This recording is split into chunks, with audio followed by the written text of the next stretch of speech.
Pinangunahan ni Police Executive Master Sergeant Nelia Lucina kasama ang iba pang personahe ng RMFB NCRPO ang pagbisita sa mga donasyong pump well o poso sa Barangay Banay, Lower Bikutan sa ilalim ng pamumuno ni Police Colonel Salso M. Rodriguez, First Commander. Ang mga mahalagang proyektong ito ay ipinagkaloob ng mga miyembro ng Battalion Advisory Group for Police Transformation and Development ng RMFB NCRPO sa pakikipagtulungan ng Rotary Club of Fukui at Jisai D2650 Japan.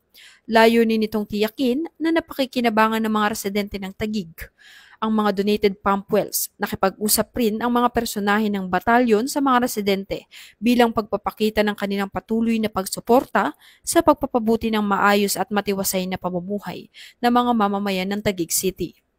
Sumusunod pa rin sa 7-point action plan ng Regional Director ng NCRPO na si Police Major General Jose Melencio Sinartates Jr. at sa panukala ng ating PNP Chief na si Police General Romel Francisco D. Marbil na siguruhing sa bagong Pilipinas ang gusto ng pulis, ligtas ka. Mula dito sa RMFB NCRPO, ako po ang inyong Police News Network Correspondent, Patrol Woman Bungo, alagad ng batas, tagataguyod ng balitang pulis.